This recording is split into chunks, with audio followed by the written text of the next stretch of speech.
guys, and welcome back to Heroes of Might and Magic 3. As always, I'm DemonFighter93, and last time I showed you guys a little custom story that I made over 10 years ago in this game, and today we're finally gonna start the campaign. And the original campaign is the Restoration of Erathia. So if you remember God, I can't remember her name, but the lady in the cutscene at the beginning of the whole thing. So remember her. She got the stuff that she wants to restore Erathia, the country that she is from, or the territory she is from. I don't know. So we have a number of campaigns. It's weird how the campaign has sub-campaigns. So right now we have the Long Live the Queen, Dungeons and Devils, and Spoils of War. So we're gonna go with Long Live the Queen, because that's the first one. Our landing has confirmed both our rumors and fears. With the death of my father, Erathia's lands are being greedily divided by her neighbors. To win, you must locate and capture the town of Tyrannus. Your heroes will be limited to 6th level in this scenario, but your 4 strongest heroes will travel with you to your next scenario of this campaign. So, persistent profiles, basically. And we'll get some starting pikemen as a bonus. Long live the Queen, scenario homecoming. Oh, hello. Captured a devastated outpost. Information is though unreliable at best. Neighboring citizens have fled their villages. Remaining survivors it's a very weird stories. position to be holding. Evidence points to a Nighon invasion. Rally local militia and train them quickly. Nighon. Destroy all hostile forces you encounter. Assume the worst. Assume we are at war. What the hell is a Nighon? Right. From Catherine. Catherine, that's her name. Catherine Ironfist, Queen of Enroth. General, our initial landing shows evidence of an invasion of the dungeon overlords of Nighon. So, the dungeon overlords, that's what the Nighon are? Sure. These people have been under Nighon military rule for the past 30 days. We assume the adjacent towns of Plinth, Miram, and Tralia are also under Nighon or Eiffel occupation. I know Eiffel is Inferno. Other generals are fanning through the region to determine the extent of the territorial violation. For this area, your goal is simple. Establish a base of operations, rally local militia, determine the extent of the Nighon occupation, and find their invasion route. Yeah, sounds simple. If you can secure their main base of operations, we'll be able to quickly eliminate any remaining forces. Good luck. Thanks. I'm surrounded by soldiers. You'd think that's a bad thing, but actually it's good. Hello, followers. I agree. I agree. I agree. And you know what? I don't think I agree. Actually, I do. Ah, yes. So this is basically your haven. Oh, I love Heroes 3 so much, guys. I can't even contain myself. It's just so great. It's the best game ever. It's just the best game. So, one of the main reasons why I decided to start off last time with a custom story was so that I could kind of playtest live, right? Like, I found out that having the game at max volume is a little too high. And, real quick, I'm gonna go through what I just did a couple minutes ago. So we have the pikemen, archers, griffins, swordsmen, halberds, and marksmen. Halberds and marksmen are the upgrades of pikemen, and archers, obviously, these are their dwellings. And then I built the town hall, which makes my kingdom income 1,000 per day, because it was only 500. This will show you the daily income right here. This will show you how your castle is doing. Right now we only have the fort. Once we get the citadel, it will have towers on either side. And then once we get the castle, it will be the moat. And then we have only the town hall instead of the village hall. And then here's Caryatid is the name, and here are what we gain every week. So that's just, they got rid of the well, so you can just see it right here. The well is no longer a thing. We'll buy our spellbook from the Mage Guild level 1, which gives us Magic Arrow, Bless, Cure, View Air, and Stone Skin. And voila. You can also see, basically by going into your fort, what you have available. Basically your well. So that is that. And then this building here is the tavern to recruit a new hero. Which, since I have my hero in here, cannot recruit a new one. So, back to what I was saying while I explore the area. Yeah, so I found that having the game at max volume is a little too loud, considering that I have my microphone picking up the game volume. Returning from Miram, a scout enters the caryatid courtyard and reports Miram is under occupation by evil and Nighon troops. That doesn't make any sense. It's either one or the other. They can't be in collusion with each other. The dungeons and the infernal working together? Dragons and demons? Not centaurs, minotaurs and something else from that faction group? Hellhounds? Beyond me. This is the blacksmith, which allows us to get a ballista when our hero is in town, which he is not. So, any more stories so I can get back to my story? Okay, I didn't think so. Okay. So, yeah, found that out. And also, there was a strange thing.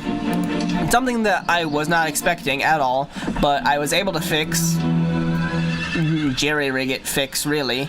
But it is fixed. The program that I use... damn it.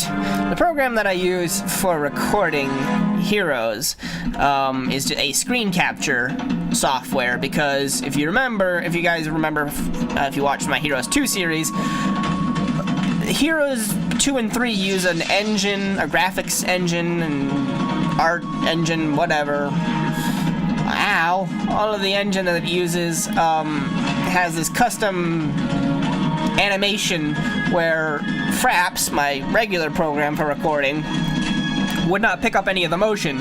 You'd see the swordsman here, and then you'd see him suddenly here. You'd hear the attack, you wouldn't see it, then you'd suddenly see the numbers of the hellhounds go down when I kill them.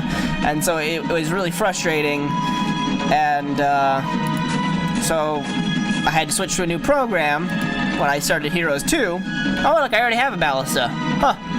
My microphone's kind of hiding it from me. So, with Heroes 3, I did a test. I did a test by playing it in Fraps and seeing if, hey, does it do the same thing? And yes, it does. Okay, Heroes 3 uses the same engine that Heroes 2 does. Alright, so let's go through and use my program that I used for Heroes 2. Well, the difference between Heroes 2 and 3 is that Heroes 2 played in window mode. You know, where I could click up here at the top of the screen and, like, drag the window around if I really wanted to. I could play it full screen, which is what I did, but I could, if I wanted to, drag it around. So the reason I got the blacksmith last time was because we needed it in order to build the swordsman today. So now we have swordsman. And so, the difference is that Heroes 3 here, I can't do that. If you see here, I'm trying to click at the top of the screen, and you can hear me clicking a little bit maybe, and I'm not dragging anything. It's a immersive, puts you into the game. You can't just close out, you can't minimize, you have to Alt-Tab out in order to get out of here and everything. But the interesting thing was I did a test recording. One of your aides approaches and hands you a scroll mentioning the scouts who just delivered it was suffering from numerous injuries. You unfurl and read the scroll. Plinth is occupied by evil's troops. Damn it. Alright, fine. Everyone wants to be owned by somebody else. None of my people are on my own faction. So now we have the monastery we can get for the next one. The monks. And so when I did the test recording with Camtasia, the program that I'm using now, I can't really describe. Let's see here. Without moving the screen, probably about. Damn it. Okay, so let's say from Fine, I'll just go to the corner then. So... let's say that basically from this corner to that corner of the very left corner of your screen here, that is how much of my screen got recorded. Or that's how much the game, like, the game would be in. The game was in this window while the screen was capturing everything all the way to this corner, right? Or the Camtasia was capturing everything. And what would be funny was that this corner, this little box here, stayed persistent. Everything else outside of that, every split second, flashed black. It would flash black around this area here, and then would be my desktop on the off second. So every other second it was black desktop, black desktop, black desktop, black desktop. It would cause seizures, I'm sure. But I figured it out. I didn't figure it out. I jerry-rigged a solution to just grab Camtasia's capture window and bring it to this corner here. So now it only captures this much of my screen. But the funny thing is that when I'm playing, I play just fine. It's playing just fine, right? Like it's full screen for me right now, and it's full screen for you guys because of the fact that it's 20% of my screen is getting captured on the. It's just so weird. It didn't make any sense to me. So you'll notice in the first 3 parts there, you couldn't see any of my resources down here. And that's because of the fact that I was still doing testing on it and had just clipped off the bottom couple pixels. It's still a little bit much. Like right now I can see the bottom of my mouse, but I'm sure that or the top of my mouse I should say, and I'm sure that it doesn't come through because it's not quite perfect, but you can now at least see all of my resources, which is not necessarily important, but it can be. So now the next thing to get would be the training grounds, and for that we need the stables. I just know this game so well. I know everything that needs to be built, prerequisite to everything else. Leading his griffin mount, a scout bearing the cuts of arrows and harpy scratches approaches, kneels, and delivers his report. General, Tralia is under the strong hand of Nighon monsters. Well, damn it all, if all of my castles in the area are just under enemy control. That just sucks. Ah, we don't have enough. We need 3 more wood. Well, I guess we'll get the upgraded tower, or the guardhouse while we're at it. That will allow us, as you saw there, the pikemen became halberds. But with the expansion, you can actually choose if you want to have whichever one, and obviously we want halberds. In the original Heroes 3, it would just show the halberds there now that we've upgraded it, because why would you ever want to have pikemen again? I'm gonna go with +1 attack. My attack and defense are even right now, but attack's always good. This scholar will teach me something. It looks just like a monk, which always confused me. I'd always think that I'm running into a group of monks, and instead I'm running into a scholar. You can only tell he's a scholar. Oh, look, astronomers proclaim Week of the Rat. All dwellings increase population. Yeah, you can only tell he's a scholar because he's holding a book and a candle. Basic scholar. Well, that's just weird, you know? Just because he's a scholar doesn't mean that has to teach me basic scholar. He could have taught me anything. Why did it have to be basic scholar? I didn't read any of that either. Why didn't I not do that? Damn it. All right. I guess we'll get the marketplace. No, that costs wood. Maybe we'll get the Griffin Bastion. Yes, this will increase our population of griffins per week from 7 to 10. All right. If only I had a... Oh, hello. The tingle of magic fills the air of this school of mystical arts. An acolyte offers to sign you up for the next class for 1,000 gold. You'll have your choice of increasing your knowledge or learning to better focus your powers. Spell power determines the duration or strength of a spell. Knowledge determines how many spell points your hero may have. Under normal circumstances, a hero is limited to 10 spell points per level of knowledge. Let's go with knowledge then. Where? Oh, that's right, I passed the wood. Well, we'll come back for it. Yeah. I'm already... Fuck it. You know what, we're gonna get another hero here. Really should move my goddamn microphone. It's covering up half the shit. Oh, the head groom approaches, leading a fine-looking warhorse. This steed will help speed you in your travels. Alas, his endurance will wane with a lot of heavy riding, and you must return for a fresh mount at the start of the week. So that's what the stables does. Increases the land movement rate of any visiting hero for the week. So, put you guys in here, why don't we, huh? Troglodytes.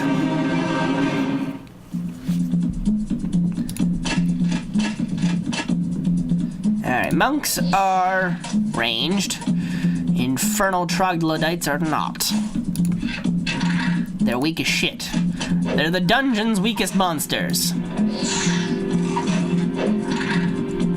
Alright. So close. And he's dead. No losses. All victory. Victory is mine.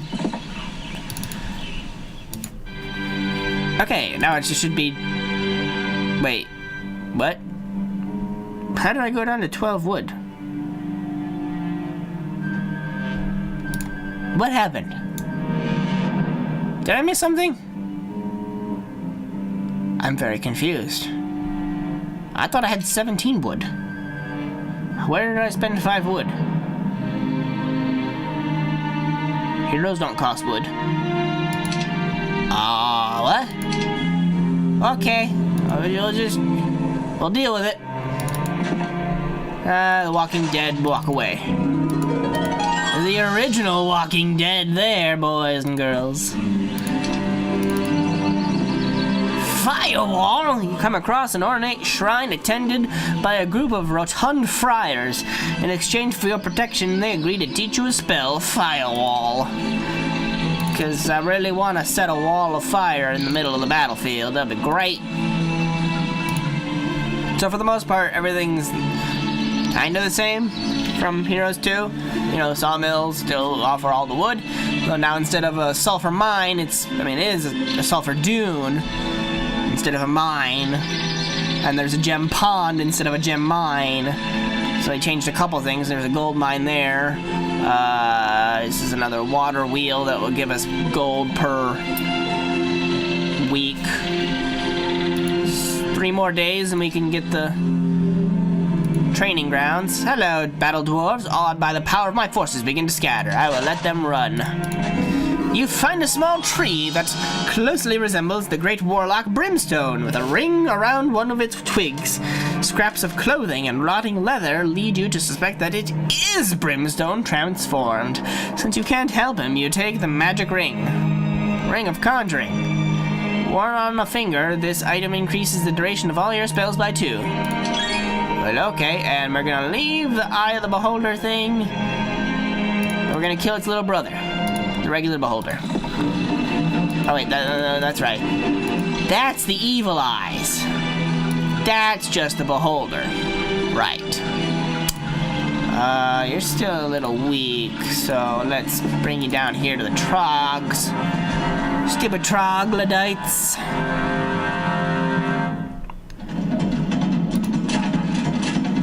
Little blind frog, cave frog, turtle, I don't even know. They're squishy, that's for sure. Squishy guys. Ha ha ha. And then we'll weaken that one so that he doesn't kill my swordsman.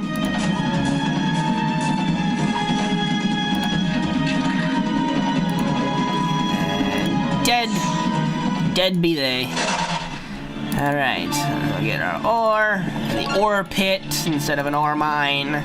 So they just changed a number of things around so that they're not all mines. For whatever reason. I don't really know why.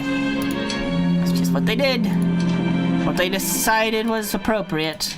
Redwood Observatory. From the top of the observatory, you are able to see distant lands. Not that distant, considering I've explored most of it. Could send her on a boat, though. In fact, I could have done that from the beginning. Why didn't I do that? I want you to leave this shit here because you only started with these two things, and I know it's in the water, so I don't want you to have to possibly get killed in the water. So, I mean, if you get killed, you'll lose at least only what you brought with you into this existence.